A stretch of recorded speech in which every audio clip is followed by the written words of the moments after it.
Hi, I'm Greta. And I'm Claudia, and welcome to Knitters and Critters, where we talk about Critical Role and, of course, our own knitting projects. That's right. This week's episode 15, if you can believe it, it's already here, was called The Tunnels Below. Very aptly named. Yeah. Yeah. So the episode opens with the crew. It's the morning after the ball. They're leaving Lord Estros's house. They've decided, now is a good time to leave town. So they're going to go to Gianna Hexon's house and take the job for the Hartmore Hamlet. And immediately, those two Green Seeker detectives stop them and pull them aside for questioning. Yep. And I love the Green Seekers. What did you think about them? I love them, and I love that they're kind of working towards some of the same goals. And Yeah. I want the gang to get like their own Green Seeker, badge, Yeah, badge. whatever they're supposed to wear. It could have gone bad with that like isolation bubble. That sounds really scary. Yeah, that was cool. I also liked that it seems like potentially they're not in anyone else's pocket. When I first saw them at the ball, I was like, oh, great. Armand Tresci has yet another team of people at his disposal. But it seems like maybe there's a chance they might be right on the up and up. But anyway, they seemed really interested in all the shade creepers. They called it the shade creeper incursion, which just sounded so badass. Yeah. And they kind of convinced the Bells Hells, as the group is called now. Yeah. As you said, I think to me, it's been trademarked. We just have to deal with it. Yeah. Anyway, they convinced our little troop of adventurers that they should all go to the Underrush mines together to investigate the shade creeper incursion, which led to like my second favorite moment in the episode. Apparently one of the Green Seekers, Gus, had a pretty nasty breakup with the guy who runs the mines. And so of course Letters decides that now it's time to do couples therapy. Yeah. And they were very good at it. Like this is a potential side gig. Like if this whole adventuring thing does not work out, it doesn't pan out. Totally be like a therapist. I mean, I'm sure there's a lot of, troubled couples around. Yeah, in Drusar, yeah. It seems like not exactly the happiest city in the entire world. Yeah. Well, couples therapy aside, they do manage to get to the bottom of the mines. And lo and behold, what do we have? But the very first like official dungeon crawl of this campaign. Yep. They have to fight a bunch of shade creepers, locate Lady of Moth, set off traps, and lastly, they discover who Mother is, and gross, Matt. What's wrong with your mind? Yeah, this season is like really high on the ew. Yeah, it's very like grimdark. Birth, scene. And now there's been too many fluids. I do not approve. Flesh. Really? We've gone there. Yeah, hopefully we can with the next story arc is a little bit less fleshy, for want of a better term. But speaking of dungeon crawls, that's kind of what we wanted to talk about today, right, Claudia? That's right. There are definitely things to keep in mind when you do a good old dungeon crawl. And it seems like it doesn't matter what the setting is or what your mission is or what you're looking for. Sooner or later, you're going to have some kind of version of a dungeon crawl in your game. It's just iconic. It's like the thing. Yeah. I mean, I think originally that's all it was. You just went from room to room, killing stuff and looting, and that was it. Yeah. Well, I do remember I was trying to think back on the first dungeon crawl I ever did. And it was back when you guys first moved from California, and there were like 14 of us at a table, one dungeon master, and like only 2 people had ever played D&D before. And we're doing this dungeon crawl. And like we could have planned ahead. We did not. So we're in this dungeon. It's dark. And do any of us have dark vision? Yeah. Of course not. No, we're just feeling our way around. Yep. So I guess that would be my first tip is plan the fuck ahead. Yeah. Yes. Figure out do your research. Where are you going? What do you think you might be encountering? Something they do really well, I think, on this show is like as much as Travis hates the shopping episodes, they're always really careful, like, okay, we need to stock up on healing potions because we might be going into something gnarly. Or we Yeah, need or if hope. if you don't have dark vision and you're a spellcaster, then have some kind of light, Yeah. spell, dancing lights or anything like that Yeah. that can help your party. Yeah. And speaking of spellcasters, I kind of caught it at the very end of this episode. They were all like huddled together, like, what did you say? What did you say? What did you say? Oh, I still have this many spell slots, or I have a sorcery point or whatever. Yep. Loved seeing that, because it's not something I would have thought of when I first started playing, was the idea that you don't have to use like all of your big hits right up front. Like you got to conserve those resources because you might need it later on. Oh yeah. I think that's really true of the healers in the party too. I think there's always that urge to like heal every cut and scrape and bump. And then you're totally like screwed once you face the big bad. Right. Yeah. I'm definitely, I have been guilty of that, of, oh, you get an owie, let me heal you. Those mom instincts die hard. I know. And then at the end, you're like, oh, you're near death. Sorry. Here's a Band-Aid. Thoughts and prayers. Yeah. So one other thing you hear a lot is don't split the party, which is like such iconic advice. But you in particular, Claudia, you were in a certain campaign where a party member did split off from the group, right? The one where Dan. Yeah. Do you want to talk about that? Yeah. So he did that. And he decided to scout ahead, and he ended up finding all these wolves. And he went up a tree to get away from the wolves. And then he thought he could, I believe he was trying to shoot at the wolves.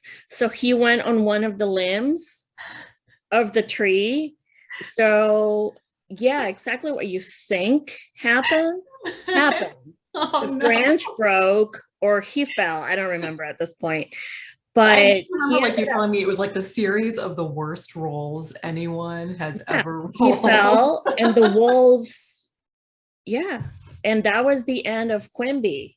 He needed to roll a new character, and to this day, we do not let him forget it. Yeah. So, I mean, if you absolutely have to split the party, don't go off by yourself. Yeah. You know what I mean? It's like a way to contact the rest of your crew. There are times that you kind of, either because of time limit or something, you need to sort of do that. Try not to as much as you can, but if you do, don't go by yourself, because like the rest of the party was like 2 minutes away from him. And even though we dashed and Misty stepped and everything, there was pretty much nothing. 2 minutes is a lot in D&D. That's it's no joke. Yeah. Stay together when you're doing those explorations. Check for traps. Like, God save you if you don't have a rogue in your party. Check for traps, dudes. Don't just step on things. Don't just pull on things. Don't just touch things. Don't forget to stealth. Mage hand comes in handy, literally, because there are many things that are triggered in dungeons, by touch. I mean, think Indiana Jones. Somebody pushes something, and all these spikes start coming down from the ceiling. Just don't touch anything. Like what I used to say to my boys all the time, don't touch anything, don't move anything. Be quiet. I would say like the one caveat to the don't split the party is obviously don't split the party when you're like creeping through the dungeon, but if the fight breaks out and you're faced with a big monster, like that is the time to spread out. If you all stay clumped together and you're fighting a big boss, like chances are they're going to have some kind of spell or layer action that could really injure a lot of you if you stay clumped together. So that's the only caveat I would say to the don't split the party, especially if you don't have any way to communicate back to your party if you get into trouble, like get a message spell or a sending stone or something. And I think like the honey on top of the cake of any dungeon crawl is loot the shit out of You everything. never ever know what you're going to find. There could be a magic item. I mean, it's not just about gold or jewels or gems or anything like that. Like the magic items are often like more interesting. Yeah. And they can be And more worth a lot powerful. more than, maybe all the gold you're Yeah. gonna find. If you just find like one like excellent weapon, it'll be worth more in the end. Mhm. Yeah, go through everything. Just, unless you have something, on your heels, take your Right. time, or, go back through the rooms once you've beat Yeah. the baddie, and make sure you loot everything. I mean, it might be time consuming, it might be, maybe even boring, but it's, I Yeah. think we have yet to have a looting session where we haven't gotten something really awesome out of it. Yeah. Yeah. I remember in campaign 2 when they were going through oh crap, I'm gonna forget all of the names of places, but it was when they went to that creepy cavern and that gigantic mouth monster got Oh, like resurrected. yeah. But it was such a long dungeon crawl that they decided halfway through to take a rest. And it must have been like the creepiest rest in the history of Dungeons and Dragons, but it was so smart. And that's something that I think, at least in our games, we don't remember to do enough. Yeah. Like the dungeon crawl doesn't have to be a sprint. You can make it a marathon and like rest and recharge, get your spell slots back, get your hit dice, roll those and try to get your health back up a little bit Yeah. before you get to the end, because the end is Right. all the hardest. Yeah. Oh, I love the buffalo plaid, of course. Very on brand. I'm over here with my wine because children. On brand. Yeah. Yeah, children. Yeah, I remember. I remember the days of little ones. Yeah. Oh, lady, what's on your knitting needles these days? Well, something is off my knitting needle. And firing it from over here. I'm so excited. I've made this sweater because I wanted, the moment I heard Matt Mercer describe the sweater, that landlady, the sweetest landlady in the history of landladies. I've never had a landlady be as nice as Jadana. She knits stuff for, Imogen and Loudna, and Matt described this sweater as, Jordana wanting to get some color on definitely needs it. And it was red and yellow and orange. And I thought, oh, good Lord, that sounds really loud. Yeah, it sounds terrible for Laudna's complexion. Yeah. And I didn't really want to do like a Fair Isle thing, because it would be, next March before I finish that. So I thought, okay, let's go the other way. Let's go like super chunky yarn and do like very small scale, because my husband was like, are you going to do like stripes?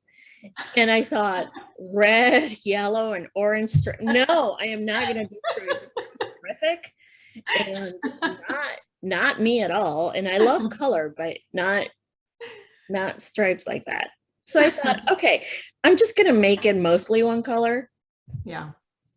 And then add a little bit of the other two colors. So this is what I did. This is the yellow, and the orange is the bottom row. And then I bound off the sleeves and the hemline also in the pumpkin yellow. And then the mittens that I made for Loudna a while back, I embroidered her initial on it. I embroidered an L on one of the mittens. So I thought, okay, I'm just gonna do a B, and that could be my last name or probably what other people think I am. Yeah. And that's totally okay. I will own it. And this is a little bird skull marker that I have. I know, right? I was looking at it on the screen like, that can't be. That can't be a little skull. I will zoom in. But this is actually from a 6 of Crows marker set that I got. And I'm like, oh my God, it's Pate de Rollo, So I'm like, okay, there it is. It's perfect with the initial and all the colors. And speaking of Six of Crows, yeah, book club edition. We are going to be talking about Shadow and Bone and Six of Crows. And it's 5 books. It's 3 Shadow and Bone. Yeah. And then 2 Six of Crows, right? Six of Crows. And then there's the 2 more after the fact following. The one's about Nikolai. Yeah. And yeah. So, but I have not read those ones yet. So we're just going to focus on the original 5. The OG. Although I absolutely love who they have cast as Nikolai. So this guy was very charismatic. He's a good looking boy. Very charming in his portrayal of Prince Richard Perkin Warbeck. And they cast him as Nikolai. I'm like, he's gonna be perfect. You can tell that he's got like the charm offensive going. Yeah. And that's Nikolai, like oozes charisma from the first time you meet him. Yeah. And it has to be believable. And I think he's gonna do a good job. So I am excited for that. Obviously, we're going to be talking about all kinds of theories for the next season of the show because they are quite different properties. We'll get into that on that episode, but I can't wait to talk to you guys about it. It's very exciting. I did enjoy the books a lot. We'll talk about who agrees with Alina's choice and who disagrees. Although that might be in like a future season. I don't know. But anyway, they were enjoyable we'll just books. say spoiler alert and you'll just have to deal with it. It'll be fine. It'll be fine. Yeah, everything's fine. So yeah, we're excited about those books if you can't tell. Yeah. Are you working on any knitting? Gosh, I'm still working on that. Your cape? That cowl, my cape thing. I started on the body. Let me just pull it over here. Always leave things just out of reach. So I finished the hood part. And I'm just starting on the drapey body portion. Oh, that looks so good. Yeah, it is coming together pretty nicely. I'm worried that I just made a big mistake, but time will tell. We're just gonna keep on keeping on. It's too late. A cape. It's supposed to be like, that's supposed to be kind of flowy. But I'm having fun with that. I did want to show you something. Ooh. My sister found this. She was helping my dad clean out his house. And she found this blanket that my great grandmother. Oh my gosh. Made, probably in the 30s or 40s. Oh my and it's this really like chunky weight. It feels very woolen sort of yarn.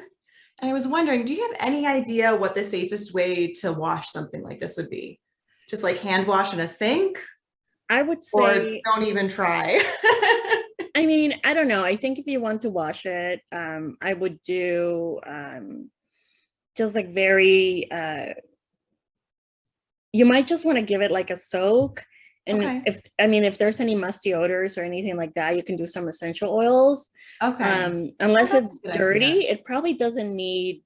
Yeah, it's really not dirty. It just has that, it's got the grandma stench too. Right. Yeah. So you can do like a couple of drops of like baby shampoo. Oh, okay. So something super, super gentle. Yeah. And just sort of let it soak for a little bit and then like place it on something so it can dry and not, change shapes or something. Gotcha. Yeah, that was kind of what I was worried about too, because it is very like, obviously she was a much better knitter than I am. That's amazing. Like even after 60, 70 years, it's still in this like cool shape. That is awesome. I was really excited. Such an heirloom to find. Yeah. And they match Lorelai's glasses. They do.